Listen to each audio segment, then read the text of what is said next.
to start while we swap screens. You just need to move from the PC onto my laptop to demonstrate this. Good morning, everyone. My name is Mark. I'm the manager at Connected. We represent Sony language labs across Europe, Africa, and the Middle East. For the last 10 years, we've produced a software-only solution across many universities. I want to talk to you about something slightly different now, which actually complements exactly what Richard was talking about, which is this whole idea of video, how video is managed, and how video is accessed online, and how video can be interrogated at upper level. Because what Richard was talking about was very much a authoring and access tool that students just play video.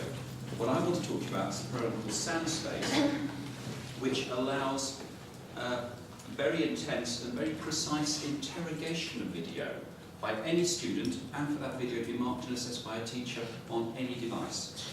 Okay? It's called SANSSpace. I'll go through a bit of a background about who we are and what we do. We work for Sony out of the US. Company is actually SANSSig, and they're the global licensor for Sony Virtuoso, which is a network language lab. We have over 1,000 global sites. Sony Virtuoso is in many of the major universities across the globe. It's basically a software-only cross-campus fat client management solution for PCs. I'm going to skip this because it's background on Virtuoso, but just gives you our heritage, what we do, and essentially Virtuoso has two pieces of software: teacher control, which you're probably very familiar with if you're linguists, which manages multiple desktops, that links into a student player, which plays video, audio, bookmarks, etc. Now, for the last 10 years, the software development team in the States, Sony, has been looking at this and saying, this is great on a network lab, but what can we do in the cloud? What can we do in the cloud, and how can we make this more pervasive? Because at the moment, that's only available on Microsoft operating systems. That's it. Okay? Well, we've now got something which is called SANSSpace, which, I'll pass my iPad around, you can access from an iPad. You can access from a mobile phone. You can access from a PC. You can access from an Apple computer. And anyone can access it, provided it's got an internet. So it ties in very much this bring your own device idea, that instead of universities investing in proprietary networks, hardware, infrastructure, please bring their own device in, access the internet. It ties also in with the MOOC debate. Universities are pushing all this content out online. Lots of video resources are out there. How do you qualify it? How do you quantify it? How do you mark it? How do you assess video? Because most of the media that's going to be on iPads is video driven.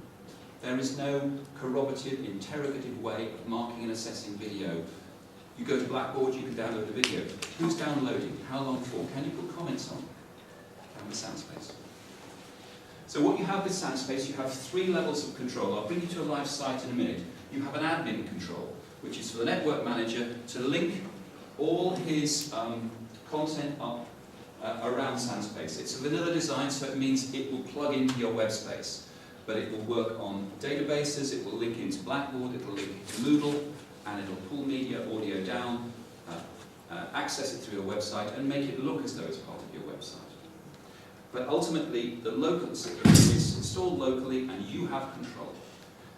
The next level down is teacher control. So a teacher has certain access rights, can create work groups, can attach media, can send media to students, can interrogate student media files, mark and assess, and also video chat and stream with those students. And then ultimately, everyone has this comparative recorder and player.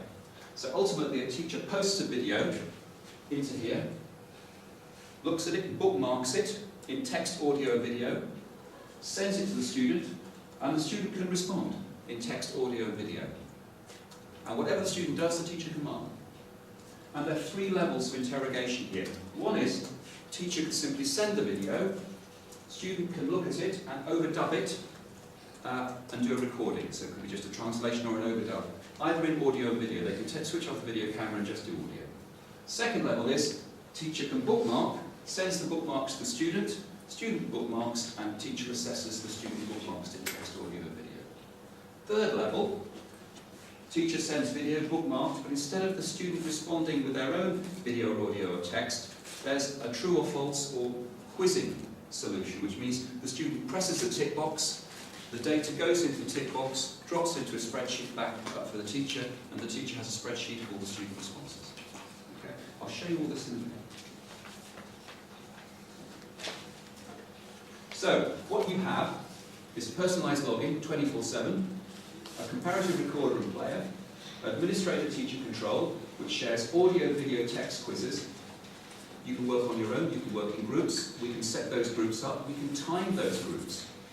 It will link to existing web space like Moodle, Blackboard, and we've also got a synchronous video chat, which means we can do tutorials between multiple students. Now, I'll have a health warning here because clearly you wouldn't have a whole class. This wouldn't be kind of like replicating a lab. But if you had a work group of 4 or 5 students, you can actually manage that synchronously.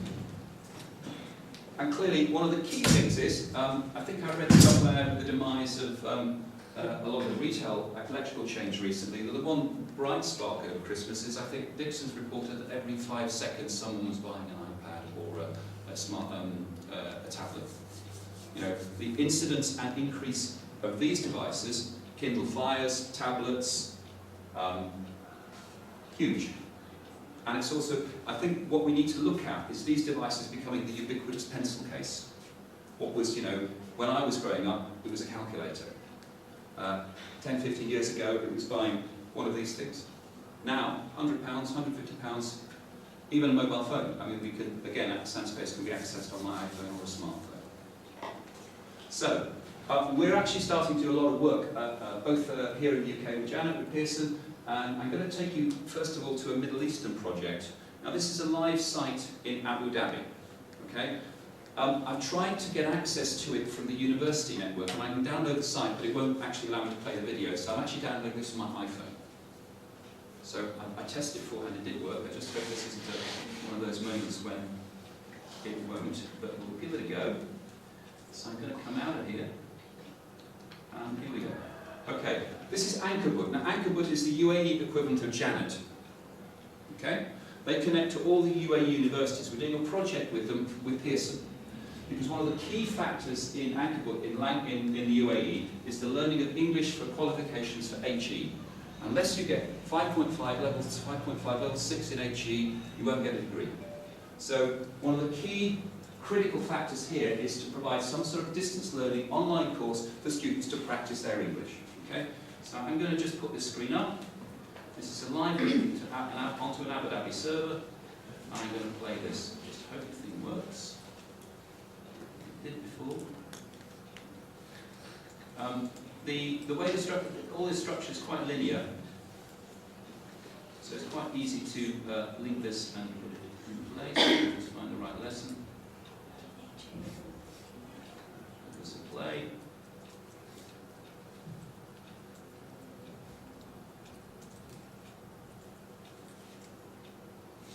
Now, you have to bear with me because I'm pulling this down from Abu Dhabi. It looks like it's going to play. And it did before.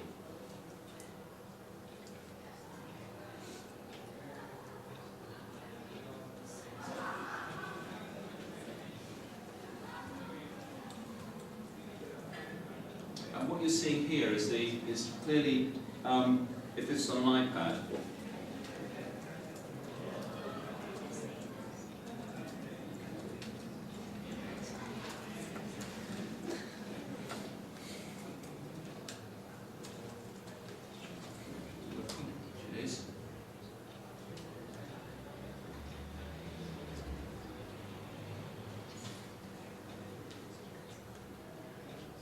okay, let's just try the other side. It's not going to pull this one down, I'm going to roll out of here. I'm going to go to the UK site, which may be easier.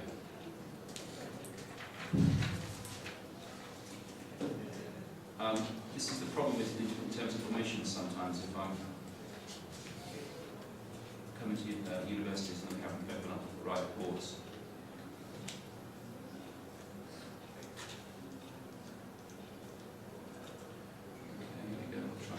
This is a server in the UK. I haven't got as much pre-prepared stuff on this, but hopefully it will pull it down and show you what I mean.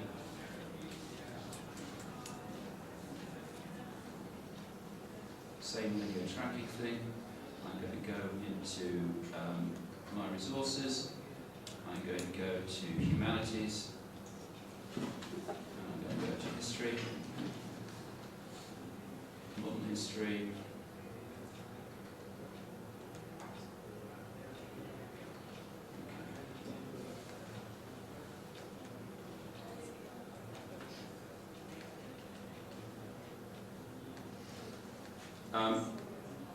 What you'll see is the videos playing through. This is a student bookmark here. It'll come in a minute. It'll take a bit of time to go, but stop. We'll come here.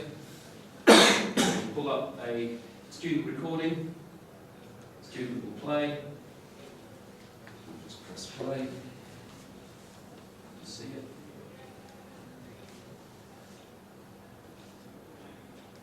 Now I'm doing this on my iPhone, so maybe the recording may not come out because I'm pulling it down. But hopefully you can see what's going on. I'm going to try and move on to another one here. I'm working on a very limited bandwidth here. Let's see if I can go to another one. Hopefully you can begin to see the point of what we're trying to do though. Let's try this one.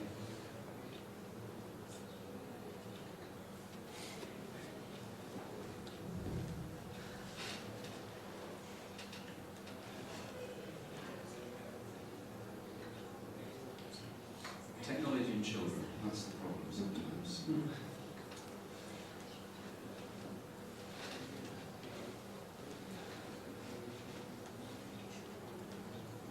But you can start to see the application in terms of the ability to bookmark, for students to do a recording, for that recording to be marked and assessed, and for that to be interrogated by their teachers.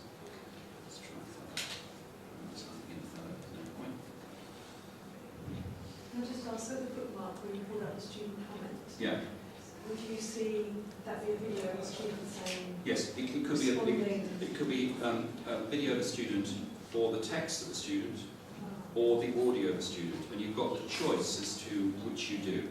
And all that is then stored back onto the server, and the teacher can log in. So let me go to Anchorbook because you can see this better here. I just go to the Anchorbook site and log in as a teacher. You can see the kind of linear tracking.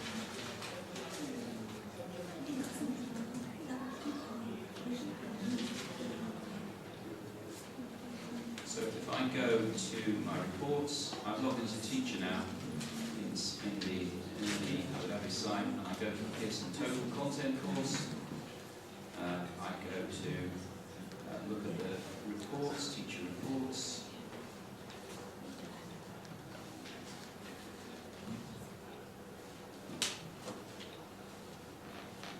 I can get a summary, see exactly which students logged in, when they've logged in. If I click on any of these links, I can see which files they played when they played them. I could go into that file, I could pass comments, I could work with those students asynchronously. Whatever they recorded, I can pass comments on. We can work in any way we want. The other important thing, I don't know if you can see up here, we've got timelines. So we can not only pre-qualify students logging in with Active Directory or any other passwords that you want that the university already has, but you can log them in for a period of time. So you can say you're active on this course for a month, a year, 3 years, whatever the semester time is. But you can also create user groups and say, look, there's a piece of coursework that's only going to be up for 2 hours, 3 days, 4 weeks. You either do the work and I mark it within that time frame, or you don't get marked. Okay? So you can actually force a timeline onto students in order to do all of this. Okay? Let me go back.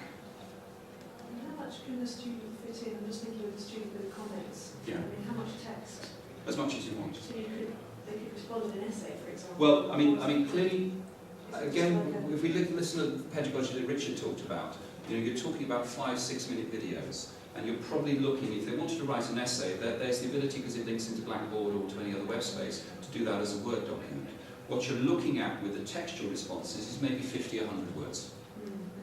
Something specific, because again, if you think about the way you want to mark this, you won't want to mark something in a little text box that's too long. You know, this is a solution that integrates with Blackboard, that integrates with Moodle, that provides you with this extra level of interactivity of text, audio and video to actually nail exactly what you want to give to a student with video and audio resources. To bookmark it and get the students to respond precisely to those areas of the video, in text, audio and in video. If that makes sense. So let me just go back and see if I can.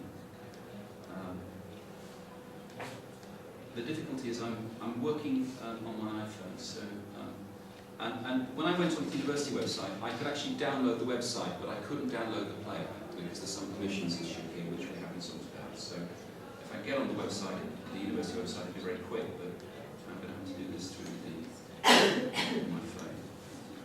So let's just go here again. See if it's any better now, because clearly the connectivity is going to be very good.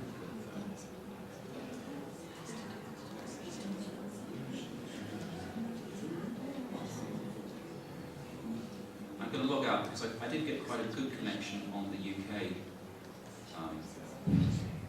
site. So let's go back to that. Because we're hosting obviously the Anchor site in Abu Dhabi. This one is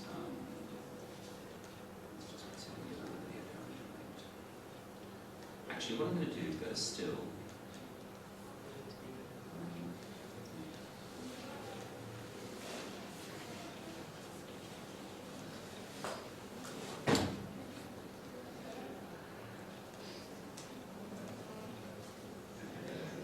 But hopefully you can see the point of this. And what I'll do in a second is I'll pass around my iPad, and then you can look at this.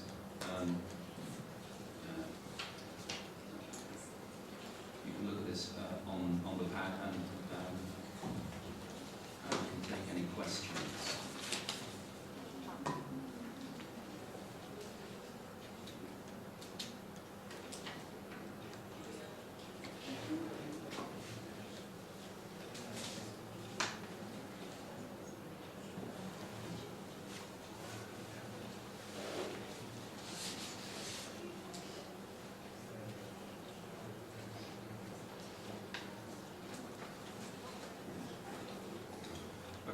I think the best thing to do is just check out how it's working on the pad, and you can follow this around with my phone to get it to work.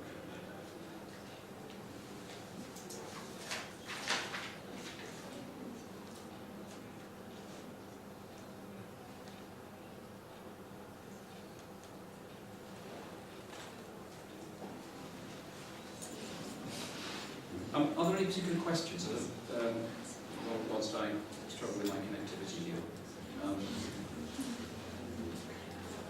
Can you tell me what I want to ask? What are the benefits of using this technique? What are the benefits? Yeah. First of all, everyone has these devices. Secondly, video, as you just said in your presentation, is now the default platform that students want to use. Thirdly, at the moment, if you download a video and play it, as you would do through YouTube, you've got no qualitative assessment or criteria of what a student thinks of a video personalised to that student. And you've got no qualitative structure whereby you can preset that video at key points very simply and easily to bookmark, or to even you could create your own recording instantly. You could just press record in front of that camera there, record yourself as heads and shoulders, push that out to students, and then they can pass comments on whatever it is you might say. So essentially, what it is a hugely more effective interrogative video tool. And clearly it's not just for languages. This could be for sign language, for deaf. I mean, there was a thing on the news today that I think deaf students fare much worse at GCSE and A levels than proper hearing students, about 10% down. Certainly for something like sign language, where you could put this in students to see video and interrogate, it's very powerful. Media studies, history, geography, anywhere where you're using video, this has a key part.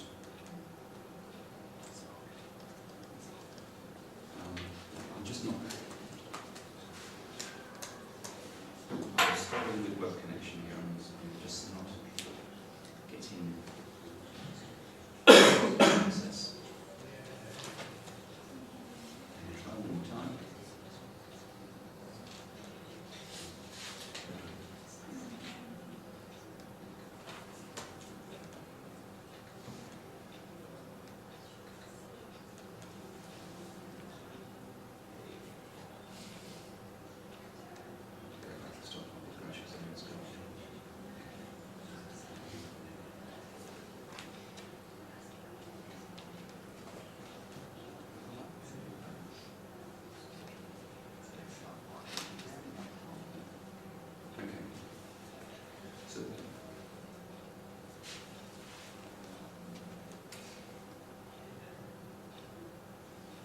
So what you've got here is a student has, you've got a student name, so you know who's logged in, what his password is. He could pass a comment here.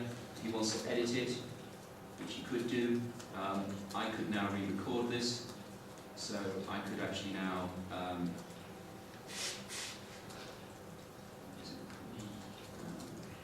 be sure to raise it or cancel. I can do that. I don't want to do that. So you've got the ability also, if you wanted to auto-sync, to stop and start this in the right place. If I don't want to see myself, I can take the camera off. Let's just do that. Or I can save it. So now the camera's off. So, and then it just becomes an audio recording. I go to the second one. That was just not sure actually yet. I want just to do my own recording of myself. All I need to do that is to get the recorder player up. I just press record, and that's now going to start recording. So I'm just literally recording myself as I speak. I could carry on doing whatever the presentation is that I want to do. I then save that somewhere, and then I can bookmark and quickly send that out to all the students. Equally, I could find a piece on Blackboard or from YouTube, and put that into the player, bookmark that, send it out to my student groups, get them to comment and record, and bring it back. I showed you the synchronous chat feature. So if I want to create work groups and I want to do remote tutorials, I can create, and again this is all permissions driven, so it's up to the teacher and the master. I can effectively say, here I am here on video, I'm going to speak to my Spanish 101 course, and all the students will appear on this side of the screen in little boxes, and I can talk to them synchronously in audio and video, and I can add text chat.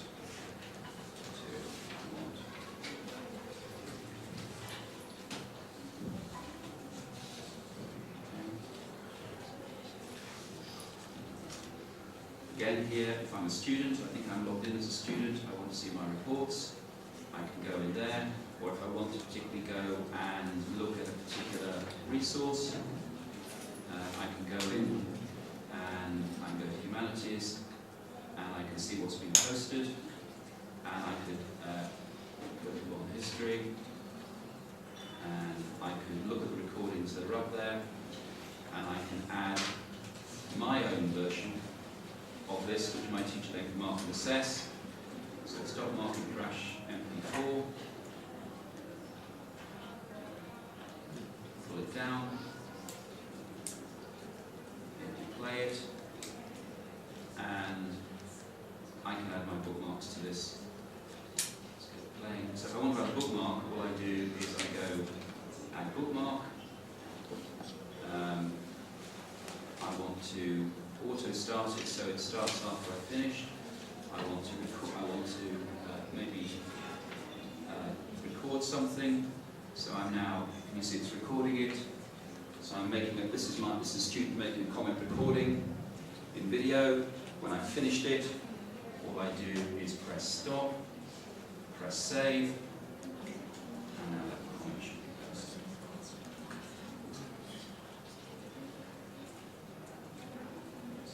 There we go.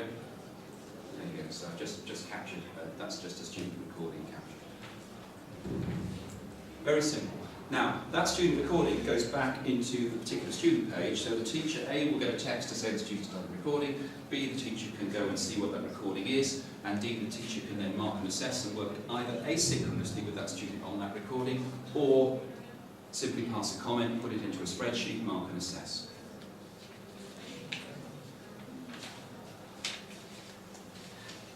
Now, I did get this working on the pad earlier, and if anyone wants to come afterwards if there are any questions, I can show them specifically on a pad. It was working earlier and working beautifully via a link to my iPhone. But are there any specific questions that you'd like to ask about this? to what extent can, sorry, to what extent can content be student generated? Could absolutely, because a student has a login. They could put their own content in, and they could text their teacher, and post something, and then the teacher could mark it. Absolutely. It's all permissions driven. So ultimately, the IT team or the teacher gives access. That access is defined. Student has login. Student link it to whatever resources that you have been set up, or do their own recording, or with the right permissions, add their own videos to it for the teacher to mark and assess. So it's not a one way. It's very much collaborative. The maximum number of students. The licenses, it's purely driven by access code. So it could be thousands. I mean, we've got the biggest site we've got at the moment is Hofstra University in New York City. They have 10,000 students, and they reckon they use about 2,000 concurrent licenses. But we're also looking at a whole sort of enrolment model like Blackboard, where you simply enroll students. And because they would have the same access as they would to a website, because it would be a web plugin.